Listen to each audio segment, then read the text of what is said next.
देख रहे हैं अमृतवाणी भक्ति टीवी। हमारी संस्कृति हमारी पहचान। तो सब किसकी कृपा से? माँ भगवती की कृपा से, पराम्बा त्रिपुराम्बा ललिताम्बा की कृपा से। कालिदास जी इतने विद्वान हुए बंधुओं कि उनके एक एक शास्त्रों पर, किसी शास्त्र काल जैसे मेघदूत है, रघुवंशम इत्यादि जो उन्होंने काव्य लिखे हैं, आज भी लोग उन पर पीएचडी कर रहे हैं। आज भी राजा भोज के दरबार में कालिदास जी रहते थे। इतने विद्वान थे, इतने बुद्धिमान थे कि एक बार किसी बात को लेकर के राजा भोज से कालिदास जी का अनबन हो गई। राजा भोज का दरबार छोड़ के कालिदास जी चले गए। अब जब कालिदास जी चले गए तो राजा भोज बहुत परेशान हो गए। अब क्या करें, कैसे करें? कालिदास जी का कैसे पता लगाएं कि वो कहाँ है? बहुत पता लगवाया पर पता नहीं चला। तो राजा ने एक उपाय सोचा। राजा ने घोषणा करवा दी कि जो कोई भी नया श्लोक आकर के हमारे दरबार में सुनाएगा उसे 25,000 सोने की मोहरें दी जाएगी इनाम में। क्योंकि कालिदास को ढूंढने का यही तरीका था। दुनिया भर के जितने विद्वान थे बेचारे श्लोक बनाते, राजा के दरबार में पहुंचते, पर राजा के दरबार में 3 ऐसे ब्राह्मण थे जो इतने कुशाग्र बुद्धि के थे बंधुओं। यदि कोई श्लोक हम बोलें, 3 ऐसे ब्राह्मण थे। बात समझ में आ रही कि नहीं? प्रेम से बोले राधे राधे। एक ब्राह्मण ऐसा था कि एक बार आप बोलो उसे याद हो जाता था। जो दूसरा ब्राह्मण था, यदि कोई 2 बार बोले तो उसे याद हो जाता था। और जो तीसरा ब्राह्मण था, कोई यदि 3 बार बोले तो उसे याद हो जाता था। परम विद्वान लोग नए नए श्लोक बना के आवे, राजा के दरबार में सुनावे, और जो ही सुनावे तो राजा कहता ये तो पुराना श्लोक है, सुनाओ पंडित जी। तो जिसको पहली बार में याद हो जाता था वो तुरंत सुना देता। इतने में 2 बार हो गया तो दूसरे वाले को याद हो जाता। एक बार तो श्लोक बनाने वाला सुनाता और एक बार वो पंडित जी सुनाते। तो कितने बार हो गए? 2 बार। तो जिसे 2 बार सुनकर याद हो जाता वो सुना देता। इतने में फिर तीसरे वाले का नंबर आ जाता तो कह देते ये तो पुराना श्लोक है, चलो जाओ। जिस ब्राह्मण के घर में कालिदास जी रह रहे थे, कालिदास जी को पता चला ऐसी ऐसी बात है। दुनिया के तमाम विद्वान लोग फैल हो गए। जिस ब्राह्मण के घर में कालिदास जी रहते थे बंधु, वो बहुत गरीब था, बिटिया का विवाह करना था।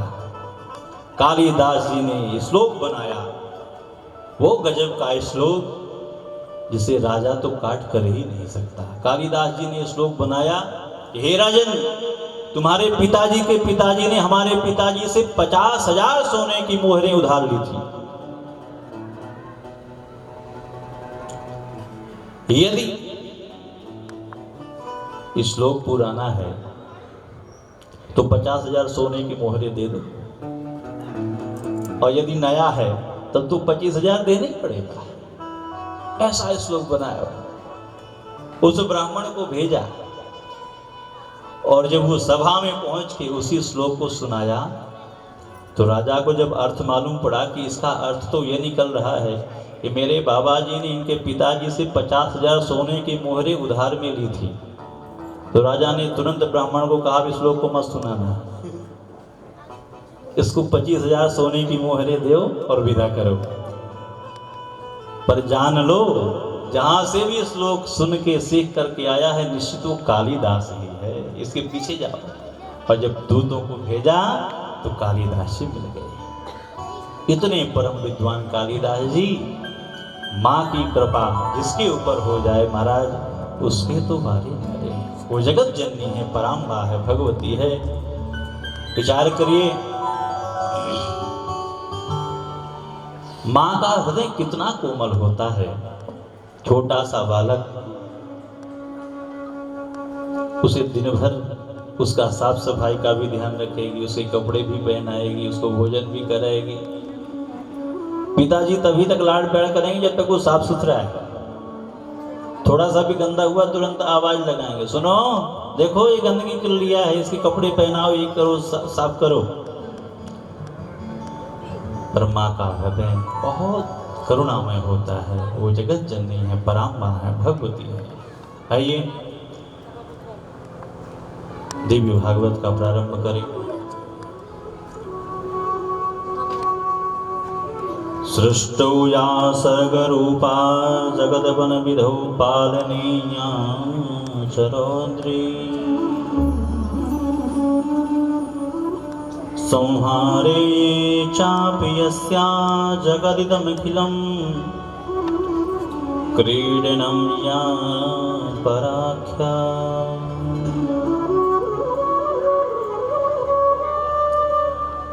पश्यन्ति मध्यमाथो तदनु भगवती वैखरी वर्णरूपा सास्मद्वाचं प्रसन्ना विधि रविसा कराधितांगरोतु।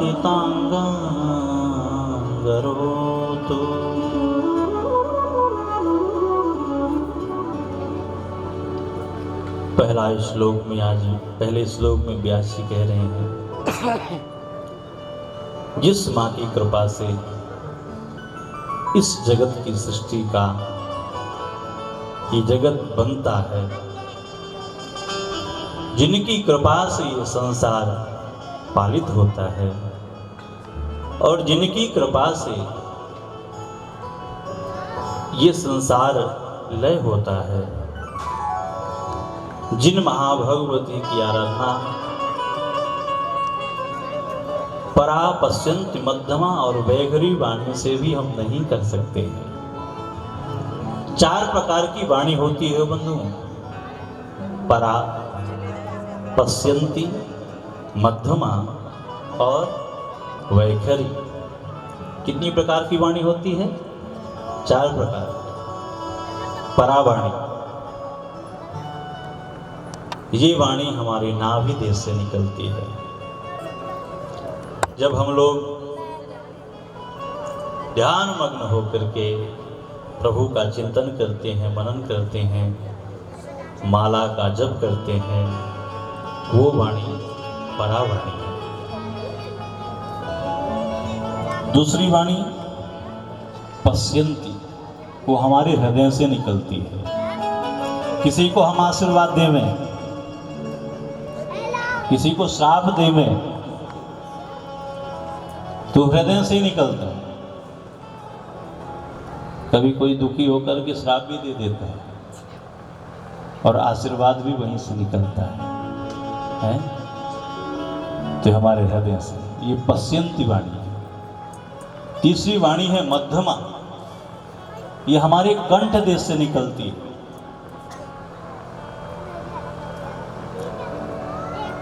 बढ़िया बढ़िया गा रहे हैं, कंठ से बढ़िया आलाप लगा रहे हैं,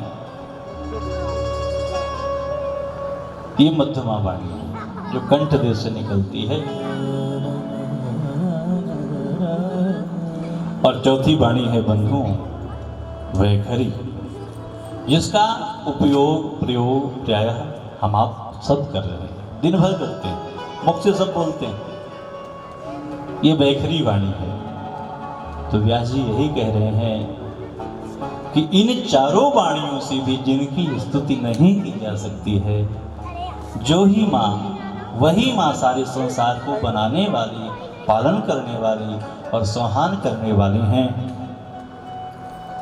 उनके चरणों में हम सब प्रणाम करते हैं और हमारी वाणी को वो ऐसा बल दें कि हम उनका गुणगान गा सकें। एक श्लोक में सभी देवी देवताओं का ध्यान किया है। नारायणं नमस्कृत्य नरं चैव नरोत्तमं देवीं सरस्वतीं व्यासं ततो जगमुदी जगमदन मदन। एक ही श्लोक में संसार के सभी देवी देवताओं का ध्यान किया। नारायणं नमस्कृत्य नरं चैव नरोत्तमं देवीं सरस्वतीं व्यासं ततो जयमुदीरयेत्। आप देख रहे हैं अमृतवाणी भक्ति टीवी, हमारी संस्कृति हमारी पहचान।